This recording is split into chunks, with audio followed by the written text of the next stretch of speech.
नमस्कार, स्वागत है आपका ईटी नाउ स्वदेश पर। आप देख रहे हैं गुड मॉर्निंग स्वदेश। मैं हूं आपके साथ अशेषा अध्वर्यु और अगले आधे घंटे में हम आपको बताएंगे सबसे पहले ग्लोबल बाजारों से क्या संकेत निकल कर आ रहे हैं, उसी के साथ खबरों के दम पर कौन से स्टॉक्स फोकस में रहेंगे, आज सुबह ब्रोकरेज रिपोर्ट से क्या निकल कर आया उस पर भी फोकस करेंगे और हमारे साथ कुछ दिग्गज मेहमान भी जुड़ेंगे जो आपको आज की रणनीति बताएंगे, ट्रेडिंग आइडियाज बताएंगे इक्विटी और कमोडिटी मार्केट के लिए। लेकिन सबसे पहले गिफ्ट निफ्टी पर नजर डालते हैं। करीब 30 अंकों की तेजी के साथ 23,560 के आसपास फिरता हुआ, तो शायद पॉजिटिव ओपनिंग के संकेत आज गिफ्ट निफ्टी से निकल कर आ रहे हैं। वही एशियाई बाजारों की बात करें तो यहाँ पर थोड़ा सा मिला जुला कारोबार है। चीन और हांगकांग के बाजारों में थोड़ी सी सुस्ती दिखी है। निके में यानी जापानीज मार्केट आधे % की गिरावट के साथ कारोबार, लेकिन कॉस्पी में थोड़ी सी तेजी आज सुबह निकल कर आई है। गिफ्ट निफ्टी पॉजिटिव ओपनिंग के संकेत दे रहा है। इसी के साथ अमेरिकी बाजारों की बात करें तो यहाँ पर भी काफी मिला जुला कारोबार कल दिखा। डाउ जोन्स 0.3% की तेजी के साथ बंद होता हुआ नजर आया। नैस्डैक में थोड़ी सी सुस्ती दिखी, लेकिन S&P 500 सपाट कल बंद होता हुआ नजर आया। यूएस फ्यूचर्स की बात करें तो आज सुबह वहां से भी ज्यादा कोई संकेत निकल कर नहीं आए, लेकिन याद रखें एनवीडिया के कल नतीजे आए। नतीजे तो ठीक ठाक थे, लेकिन मैनेजमेंट ने जो गाइडेंस दी है अगले कुछ क्वार्टर्स के लिए वो ज्यादा कुछ पॉजिटिव नहीं है, जिसके चलते स्टॉक में करीब 1 से 2% की गिरावट आफ्टर मार्केट ट्रेड में कल अमेरिकी बाजारों में दिखी। गाइडेंस की बात करें तो उन्होंने $37.5 बिलियन का रेवेन्यू गाइडेंस दिया है अगले कुछ तिमाही के लिए, जो स्ट्रीट के अनुमान से थोड़ा सा कमजोर है, जिसके चलते आफ्टर मार्केट ट्रेड में एनवीडिया के शेयर में कल गिरावट दिखी। इसी के साथ याद रखें जियोपॉलिटिकल टेंशन भी बढ़ते हुए नजर आए। रशिया यूक्रेन की कॉन्फ्लिक्ट में थोड़ा सा एस्केलेशन दिखा है, जिसके चलते भी अमेरिकी बाजारों में ही नहीं बाकी सारे ग्लोबल मार्केट्स पर भी थोड़ा सा इम्पैक्ट दिखा। लेकिन इसके अलावा अमेरिकी बाजार से कई सारे मैक्रो क्यूज इस हफ्ते आते हुए नजर आएंगे। कई सारे यूएस फेडरल रिजर्व के ऑफिशियल्स इस हफ्ते स्पीच देने वाले हैं, तो क्या कमेंट्री निकल कर आती है ग्रोथ को लेकर, इन्फ्लेशन को लेकर, इंटरेस्ट रेट एनवायरनमेंट को लेकर, उस पर सबकी नजर रहेगी। वीकली जॉबलेस क्लेम्स का डेटा और होम सेल्स का डेटा गुरुवार को आता हुआ नजर आएगा और इसके अलावा परचेजिंग मैनेजर्स इंडेक्स का डेटा भी शुक्रवार को आएगा। तो कई सारे मैक्रो क्यूज है अमेरिकी बाजारों से जिस पर सबकी नजर रहेगी। यूरोपियन बाजारों की बात करें तो यहाँ पर भी कल सुस्त कारोबार था। डैक्स 3.3% की गिरावट के साथ बंद। कैक और फुट्सी में भी करीब आधे % की गिरावट कल के ट्रेडिंग सेशन में दिखी। यूके का इन्फ्लेशन का डेटा आता हुआ नजर आया। 2% से ऊपर उन्होंने जो टारगेट किया था उससे ज्यादा इन्फ्लेशन आया, तो वो भी एक चिंता थी, जिसके चलते यूरोपियन बाजारों में कल इम्पैक्ट दिखा। कमोडिटी की बात करें तो सोने और चांदी में पिछले कुछ दिनों से एक्शन रहा है। ट्रंप के जीतने के बाद काफ़ी वॉलेटिलिटी भी दिखी, लेकिन आज तीसरे दिन लगातार सोने में तेज़ी दिखी है। आधे % की तेज़ी के साथ स्पॉट गोल्ड $2,650 पर आउंस और कॉमेक्स पर सोना $2,670 पर आउंस के आसपास पहुंचता हुआ नजर आया। वही चांदी यहाँ पर भी करीब आधे % की तेज़ी $31 पर आउंस के पार निकलता हुआ। तो प्रेशियस मेटल मार्केट में आज सुबह काफी एक्शन है। इसी के साथ कच्चे तेल की बात करें तो ब्रेंट क्रूड $73 के पार निकलता हुआ। रशिया यूक्रेन क्राइसिस के चलते पिछले कुछ दिनों में वॉलेटिलिटी दिखी है, लेकिन आज थोड़ी सी तेजी के साथ कच्चे तेल की कीमतों में हल्की बढ़त, $73 के ऊपर कच्चा तेल निकलता हुआ। इसी के साथ FIIs और DIIs का एक्शन कैसा रहा उस पर भी नजर डाल लेते हैं। मंगलवार के ट्रेडिंग सेशन में FIIs ने करीब 3,410 करोड़ की बिकवाली की। वही DIIs की बात करें तो 2,780 करोड़ की खरीदारी मंगलवार के ट्रेडिंग सेशन में दिखी। याद रखें पिछले कुछ महीनों से बिकवाली का दौर है वो कंटिन्यू होता हुआ नजर आया मंगलवार को। इंडेक्स फ्यूचर्स में 1980 करोड़ की खरीदारी, इंडेक्स ऑप्शंस में 11,111 करोड़ की बिकवाली, स्टॉक फ्यूचर्स में 5,200 करोड़ की खरीदारी। वही स्टॉक ऑप्शंस की बात करें तो 1,320 करोड़ की खरीदारी मंगलवार के ट्रेडिंग सेशन में दिखी। लेकिन इसके अलावा FNO बैन में कौन से स्टॉक्स रहेंगे उस पर भी एक बार नजर डाल लेते हैं। Aarti industries, Aditya Birla fashion and retail, GNFC, granules, Hindustan copper और आईजीएल इंद्रप्रस्था गैस लिमिटेड, जिसमें याद रखें गैस स्टॉक्स में मंगलवार को अच्छा एक्शन दिखा था, वो भी अब एफएनओ बैन में आ चुका है। लेकिन आज बाजार के लिए क्या रणनीति बनानी चाहिए, ये बताने के लिए अब हमारे साथ डिम्पी जुड़ चुके हैं। Dimpy, good morning. बताएं आज कैसी रणनीति होगी और कौन से लेवल्स पर हम नजर रखें? आशीष, गुड मॉर्निंग। देखिए, मार्केट्स के अंदर एक झटका लगा था, जब आपको पता ही है लास्ट 1 घंटे के अंदर ही जब मार्केट के अंदर ये खबर आई कि यूक्रेन ने एक अटैक कर दिया है रशिया पर, तो मार्केट इतना कमजोर है कि India wickets back to back उस समय चढ़ गया और साथ ही जो डॉलर रुपए इक्वेशन है वो भी एकदम से खराब हुई और फिर से डॉलर ने और स्ट्रेंथ पा ली है। तो ये दो अलग चीजें हैं जो बता रही हैं मार्केट्स के अंदर की कितनी बड़ी वीकनेस है। अपार्ट फ्रॉम एफ आई तो खैर है ही नहीं, आपको मालूम ही है कि उनकी होल्डिंग्स अभी भी काफी कम है। लेकिन जो भी चल रहा है अभी मार्केट्स के अंदर, अभी तो मार्केट्स को बहुत एफर्ट्स करने पड़ेंगे। जो एफर्ट्स थे वो दिन भर के वो खराब हो गए एक छोटी सी न्यूज से, उसका भी कंफर्मेशन बहुत अच्छे से नहीं आया और बाद में मार्केट्स ने उस पर और भी फॉलो अप नहीं लिया। तो देख लेते हैं अभी और क्या करता है बाजार। फिलहाल तो आप उसी लेवल्स के साथ मेंटेन रहे। फिलहाल अब 200 दिनों की एवरेज के नीचे भी आप ट्रेड कर रहे हैं, तो आप 23,300 जो आपका पैनिक बॉटम बना हुआ है वही आपका एक स्टॉप लॉस है और 23,000 भी एक सपोर्ट की तरह काम करेगा। और अगर आप ऊपर आना चाहते हैं तो पहला 23,500 और फिर 23,700 800 के टारगेट्स आपके लिए बनेंगे।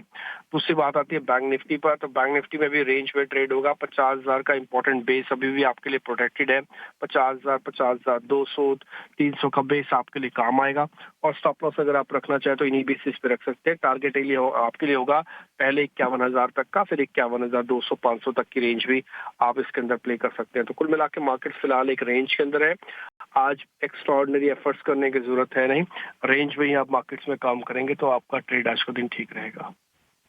बिल्कुल, तो ये कुछ लेवल्स है जहां पर आपको नज़र रखनी चाहिए। निफ्टी के सपोर्ट लेवल्स की बात करें तो 23,300, 23,200 और 23,800 से 24,000 ये इंपॉर्टेंट रेजिस्टेंस लेवल्स होंगे निफ्टी पर। और इसी के साथ बैंक निफ्टी की बात करें तो 50,000 और 49,800 ये कुछ इंपॉर्टेंट सपोर्ट लेवल्स, 50,500 और 50,800 ये इंपॉर्टेंट रेजिस्टेंस लेवल्स होंगे बैंक निफ्टी पर। लेकिन बाजार पर विस्तार में चर्चा और आज की रणनीति बताने के लिए अब हमारे साथ लक्ष्मीकांत शुक्ल जी भी जुड़ चुके हैं। लक्ष्मीकांत जी, शुक्रिया समय निकालकर हमारे साथ जुड़ने के लिए। अभी अभी डिम्पी जी जुड़े थे और उनका मानना है कि बाजार आज रेंज बाउंड ही रह सकते हैं और उस हिसाब से रणनीति बनानी चाहिए। आपका क्या कहना होगा? शुभ प्रभात। जैसा कि हमने पिछले सेशन में देखा कि मार्केट ने पॉजिटिव ओपनिंग किया था, पर जो लास्ट 30 मिनट का जो सेशन था वहां पे फिर से हमें टर्न अराउंड देखने को मिला और निफ्टी ने 23,800 का रेजिस्टेंस फेस किया और वहां से हमें अच्छा खासा सेलिंग प्रेशर देखने को मिला, जिसके द्वारा निफ्टी ने ग्रेविस्टोन डोजी कैंडलस्टिक पैटर्न बनाया है और अभी वो फिर से 200 डीएमए के नीचे आ गया है। नो डाउट निचले स्तर पर 20,300 का एक 50 वीक मूविंग एवरेज है, तो वहाँ पर एक सपोर्ट भी नजर आ रहा है। बट मोटा मोटा यही नजर आ रहा है कि जब तक मार्केट 23,800 के ऊपर एक डिसाइसिव क्लोज नहीं देता है तब तक सेलिंग प्रेशर बना रहेगा। और अगर निफ्टी ने आने वाले समय में 23,300 के लेवल के नीचे अगर ब्रेकडाउन दे दिया तो हमें फर्दर सेलिंग प्रेशर मिलेगा और फिर जो निफ्टी का जो अगला जो ठहराव होगा वो आ रहा है 23,180 पर, जहां पर 61.8 फिबोनाची रिट्रेसमेंट भी दिखाई दे रहे हैं। अगर हम बैंक निफ्टी की बात करें तो बैंक निफ्टी में भी सेम स्ट्रक्चर बनता हुआ नजर आ रहा है। बट अगर हम ओवरऑल स्ट्रक्चर देखते हैं बैंक निफ्टी का तो पिछले 3 से 4 दिनों तक बैंक निफ्टी ने अपने 200 डीएमए के लेवल को डिफेंड किया है, जो कि 49,800 के आसपास आ रहा है।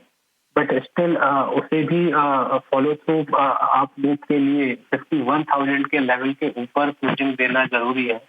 अंटिल अनलेस 51,000 के ऊपर क्लोजिंग नहीं आती है तो बैंक निफ्टी में भी हमें सेम साइडवे मूवमेंट दिखाई दे सकता है और मुझे लगता है कि 51,000 के रेजिस्टेंस के साथ बैंक निफ्टी एक बार 49,800 के लेवल को भी टच कर सकता है। तो अगर 49,800 के नीचे क्लोजिंग होता है तो हमें फर्दर सेलिंग प्रेशर देखने को मिल सकता है, जो कि बैंक निफ्टी को 49,400 से लेकर 49,200 तक के निचले स्तर तक पुश कर सकता है। तो ओवरऑल रेंज बाउंड मूवमेंट को देखते हुए मैं एक लॉन्ग और एक शॉर्ट रिकमेंड करना चाहूँगा। सबसे पहले मैं अपना लॉन्ग रिकमेंडेशन की बात करना चाहूँगा जो जो कि है आयशर मोटर्स। इस स्टॉक में हमें एक कंजेशन ब्रेकआउट देखने को मिला था 2 दिनों पहले। उसके बाद से फिर ये स्टॉक थोड़ा-सा कंसोलिडेट हो रहा है अपने अपर लेवल पर। अ, जो ट्यूसडे की जो क्लोजिंग हुई थी वो भी हाई लेवल्स के पास हुई थी और जो कैंडलस्टिक फॉर्मेशन था वो था बुलिश बेल्ट होल्ड।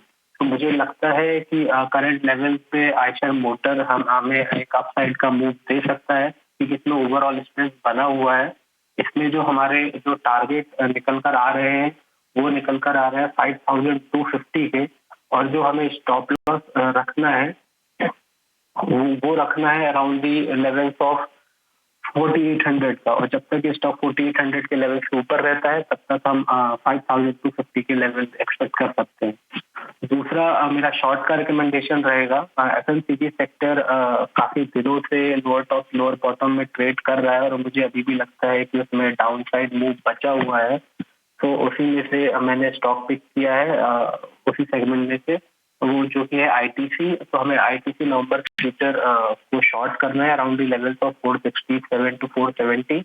इसमें जो हमारे एक्सपेक्टेड टारगेट आ रहे हैं वो आ रहे हैं 445 के, और हमें 480 का स्टॉप लॉस मेंटेन करना है।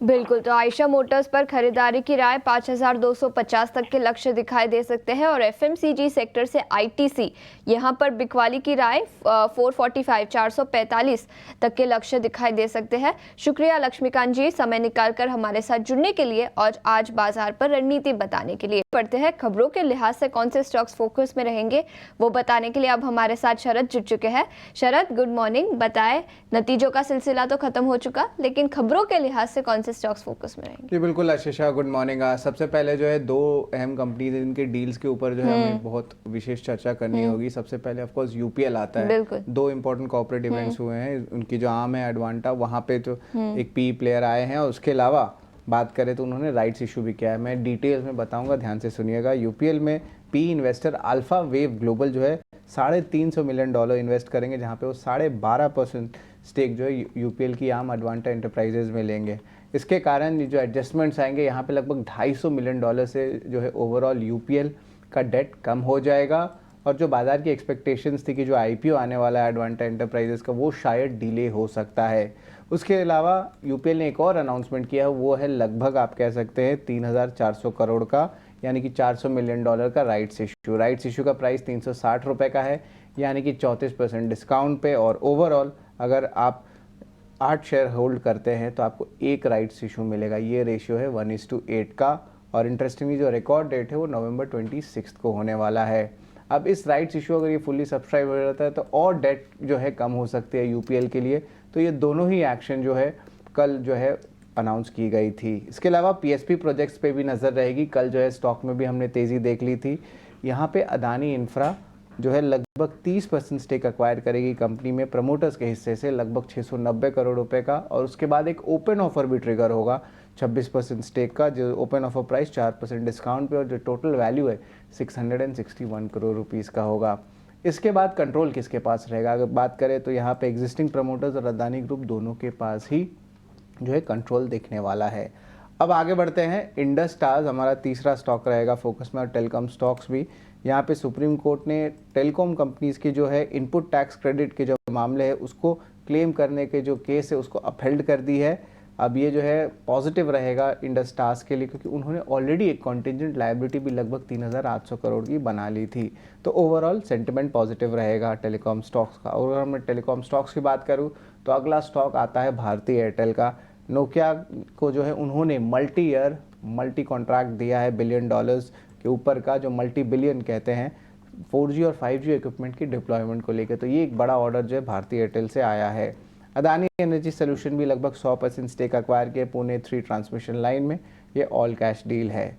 गोदरेज प्रॉपर्टीज़ की बात करें, हमारा अगला स्टॉक है। लगभग 50 एकड़ से ज़्यादा की ज़मीन कोलकाता के जोका एरिया में उन्होंने लाया है। रेजिडेंशियल जो है अपडेट होने वाला है। यहाँ पे लगभग 500 करोड़ रुपए का सेल्स पोटेंशियल है।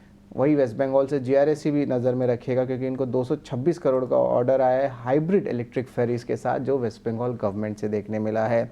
फार्मा की तरफ मूव करते हैं तो डॉक्टर रेड्डीज लैब्स में जो है यूएस एफडीए की जो इंस्पेक्शन हुई है हैदराबाद के एपीआई फैसिलिटी में, जहाँ पे उनको 7 ऑब्जर्वेशन आया फॉर्म 483 का, यहाँ पे नेगेटिव इम्पैक्ट देखने मिल सकता है। और इसके अलावा एनएलसी इंडिया अपने ही आर्म में बात करते तो लगभग 3,720 करोड़ इन्वेस्ट करने वाले हैं अपने रिन्यूएबल्स सेगमेंट में। और आखिर में ग्रासिम की आर्म की भी बात कर लेते हैं और पेंट सेगमेंट में जहाँ पे बहुत चर्चा हो रही है स्पेशली कंपटीशन को लेके, और हमने देखा एशियन पेंट्स में भी जो है इम्पैक्ट आया था, जो इंडस्ट्री लीडर है यहाँ पे कंपनी कह रही है कि बिरला ओपस पेंट्स अपनी कैपेसिटी को बढ़ा दी है, 866 मिलियन लीटर्स पर एनम कर दिया है। अब ये सेकंड लार्जेस्ट डेकोरेटिव प्लेयर बन चुका है अगर इंस्टॉल्ड कैपेसिटी की बात करें तो। ये तो बड़ा इंपॉर्टेंट स्टेटमेंट आया है। और ओवरली बहुत सारे जो है लॉन्चेस हमने पेंट कंपनीज में देखने मिल रही है, तो ये ऑफ कोर्स बाकी सारे पेंट प्लेयर्स को भी इम्पैक्ट पड़ेगा। तो ये अहम स्टॉक्स है जहाँ पे नज़र होनी चाहिए, लेकिन डील स्पेसिफिक देखिए तो आपको जो है पीएसपी प्रोजेक्ट्स और यूपीएल खासकर की आज नज़र में रहने चाहिए। यूपीएल और पीएसपी प्रोजेक्ट्स डील्स के चलते दोनों ही स्टॉक्स फोकस में रहेंगे और यूपीएल ने तो राइट्स इश्यू भी अनाउंस किया है।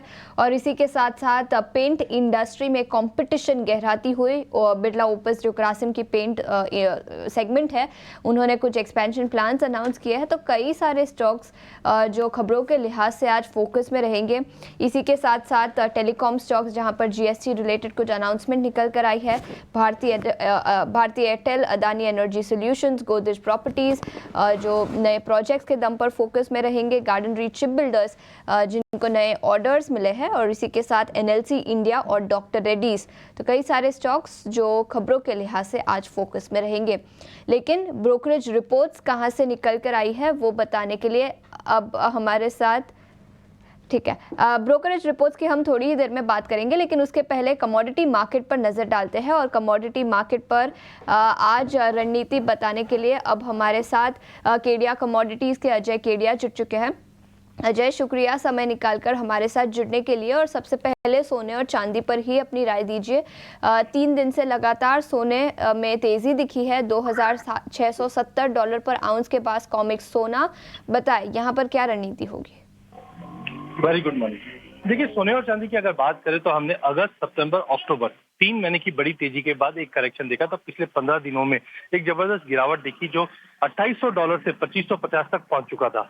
अब 3 दिन से ये तेजी है, उसके मुख्य कारण है डॉलर में गिरावट आना चालू हुआ और साथ में रशिया यूक्रेन में जो लॉन्ग रेंज मिसाइल अटैक हुआ है उसके बाद कंसर्न्स काफी बढ़ गए, जिसकी वजह से पिछले 2 दिनों में अच्छी तेजी बनी है। तो ये तेजी कंटिन्यू रहती हुई दिखाई देगी, जिसके चलते सोना इंटरनेशनल में $2700 के करीब जाता हुआ दिखाई देगा। डोमेस्टिक पे आपको 75,650 पे लेना है, थोड़े पुल बैक पे टारगेट रहेगा 76,200 से 76,500 का।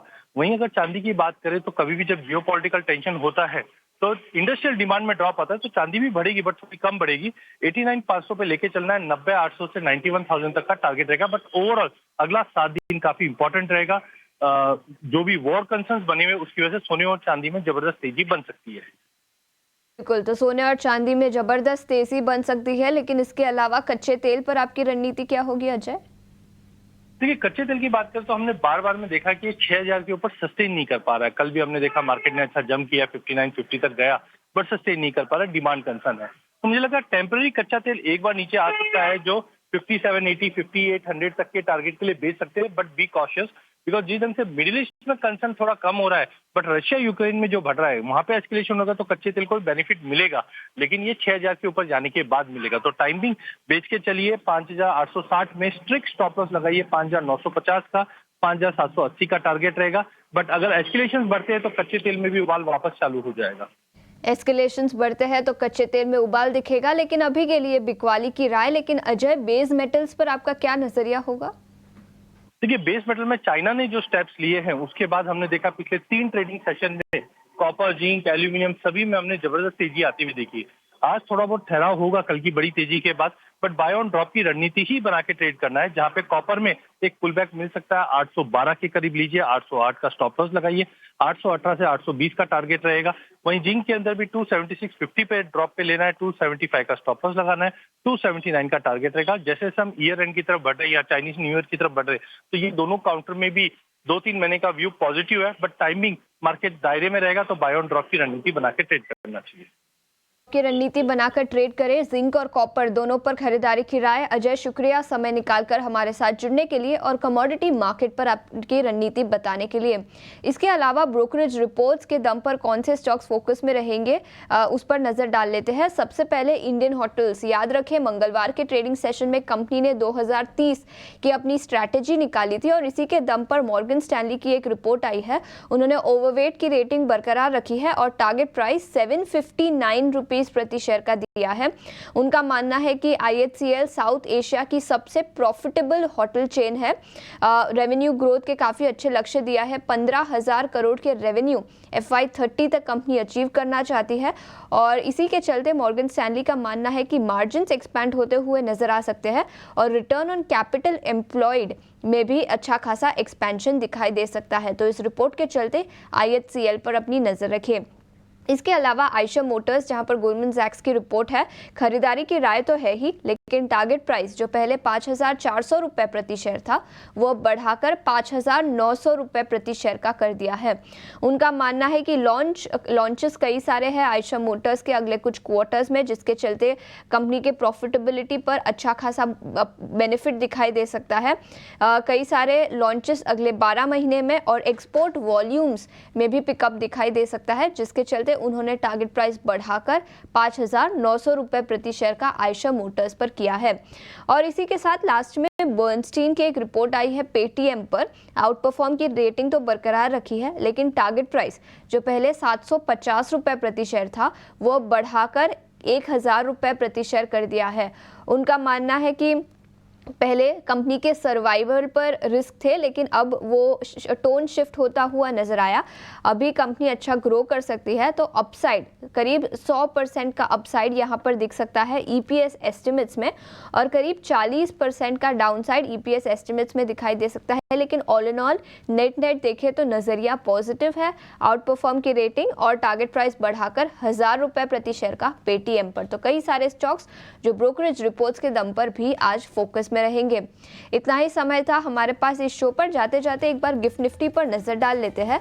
30 अंकों की तेजी के साथ 23,565 के आसपास पॉजिटिव ओपनिंग के संकेत भारतीय बाजारों के लिए निकल कर आ रहे हैं। आप कहीं मत जाइए, बने रहिए ET Now स्वदेश के साथ। नमस्कार।